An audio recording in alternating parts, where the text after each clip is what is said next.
Saudaraku seiman, pendapatan haram akan merusak hati Anda, mendatangkan penyakit kronis, merusak rumah tangga, melahirkan generasi dari sperma Anda karena sumber haram yang akan menyusahkan Anda nanti. Berapa banyak orang kaya, rumahnya mewah, mobilnya mewah, kaya raya, semuanya yang bisa dipuji oleh manusia, tapi sumber haram. Ternyata lahir anak yang akhirnya jadi pembunuh bagi dia di saat anak itu sudah dewasa dan menyusahkannya. Juga teman-teman akan menyusahkan hati, menyusahkan hidup. Kalau Anda sampai hari ini masih merasakan gelisah, gundah, sebagaimana cukup banyak kalau ada di antara jemaah yang datang kepada kami di pengajian, bertanya, Ustaz, rumah tangga saya ribut, saya juga susah tidur, ada penyakit yang kronis yang saya tidak bisa sembuh, saya tidak pernah berhasil dalam sebuah usaha. Maka kira-kira apa pendapat Ustaz? Saya cuma mengatakan, coba muhasabah sumber pendapatan Anda. Sudah halal atau masih haram? Kalau masih haram, maka itu permasalahannya. Dan tidak ada subhanallah yang bisa mendatangkan kegundahan dan kegelisahan melebihi harta haram itu sendiri. Lebih parah daripada itu, yang keempat adalah akan mendatangkan azab yang sangat pedih pada hari kiamat. Allah subhanahu wa ta'ala menyebutkan masalah riba dalam surah Al-Baqarah ayat 275. A'udzu billahi minasyaitonir rajim.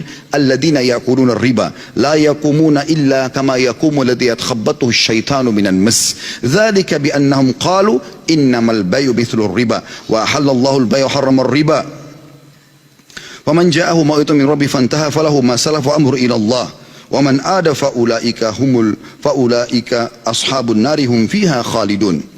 Orang-orang yang terus saja memakan riba, maka engkau akan temukan kalau setelah sampai kepada dia argumentasi ini nggak boleh, haram, tapi dia tidak mau dengar, mereka tidak dapat berdiri melainkan seperti berdirinya orang yang kemasukan syaitan lantaran tekanan penyakit gila. Kata sebagian ulama, stres yang sangat tinggi membuat akhirnya karena terlilit utang dan banyaknya bunga bank atau bunga riba membuat akhirnya mereka seperti orang gila. Keadaan mereka yang demikian itu karena mereka coba terus berpendapat mengatakan jual beli sama saja dengan riba, sedangkan Allah menghalalkan jual beli dan Allah mengharamkan riba. Orang-orang yang telah sampai kepadanya larangan dari Rabbnya lalu langsung berhenti dari mengambil riba, maka baginya apa yang telah diambilnya terdahulu. Artinya dia pernah cicil rumah, cicil mobil dan dari uang haram atau dari transaksi riba, dia belum tahu hukum jadi halal. Tapi kalau sudah tahu hukum tidak bisa. Lalu Allah mengatakan, dan urusannya terserah kepada Allah. Orang yang mengulangi mengambil riba setelah jelas padanya argumentasi, maka Allah mengatakan mereka adalah penghuni neraka dan mereka akan kekal di dalamnya. Di dalam sebuah hadis riwayat Tabarani, kata Nabi SAW, ayyuma lahmin nabata min suhtin fannaru awla bih. Sesungguhnya daging yang tumbuh dari pendapatan yang haram, maka neraka lebih pantas baginya. Saudaraku seiman, disebutkan dalam statement yang disampaikan oleh seorang sahabat yang mulia, dia mengatakan juga kalimat yang sederhana tapi sangat besar sekali efeknya. Sa'ad bin Abi Waqqas radhiyallahu anhu, beliau berkata, tidaklah aku mengangkat satu suap ke mulutku melainkan aku dalam keadaan mengetahui pasti dari manakah datangnya dan dari mana keluarnya. Kalau saya pun yang beli, sumber saya dari mana. Kalau saya dikasih sama orang lain, saya tahu dari mana sumbernya orang itu. Wahab bin Munabbi juga berkata, barang siapa yang ingin doanya dikabulkan Allah Ta'ala, maka hendaklah ia memperbaiki makanannya. Kita teman-teman sekalian, banyak di antara muslimin yang coba mencari alasan untuk membenarkan yang haram supaya jadi halal. Dan ini sebenarnya sifat kaum Yahudi. Dan kita tidak boleh seperti mereka. Haram dalam Islam, haram tidak akan berubah sampai hari kiamat. Dan itu disuruh kita pelajari untuk dijauhi. Halal dalam Islam, kita disuruh pelajari dan nikmati. Nabi SAW mengatakan dalam hadis tentang sifat orang Yahudi dalam hadis Bukhari, qatalallahu al-yahud lamma harramallahu alaihim syuhumaha jamaluhu thumma ba'uhu fa'aqaluha. Semoga Allah membinasakan kaum Yahudi ketika Allah mengharamkan kepada mereka lemak bangkai haram, lemaknya pun ikut haram, tidak boleh karena dia sama bagian daripada daging itu.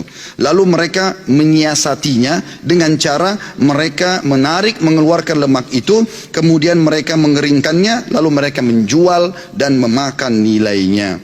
Saudaraku seiman, perbuatan-perbuatan seperti ini karena mereka lupa kalau Allah subhanahu wa ta'ala maha mengetahui, Allah maha melihat, dan Allah itu teman-teman selain daripada dia adalah ghafurur rahim, maha pengampun dan maha penyayang, jangan cuma berpegang pada satu ayat itu, tapi Allah juga syadidul iqab, amat berat siksaannya. Kita renungi sama-sama sebagai penutup, dan akan saya tutup dengan kisah yang sederhana nanti, adalah firman Allah subhanahu wa ta'ala dalam surah Al-Baqarah ayat 281. A'udzu billahi minasyaitonir rajim. Wattaqu yawman turja'una fihi ila Allah, thumma tuwaffa kullu nafsin ma kasabat wa hum la yudhlamun. Maka takutlah kalian semua, kata Allah, ketika kamu semua akan dikembalikan kepada Allah pada hari kiamat. Kemudian setiap orang diberi balasan yang sempurna sesuai dengan apa yang telah dilakukannya, dan mereka tidak akan dizalimi.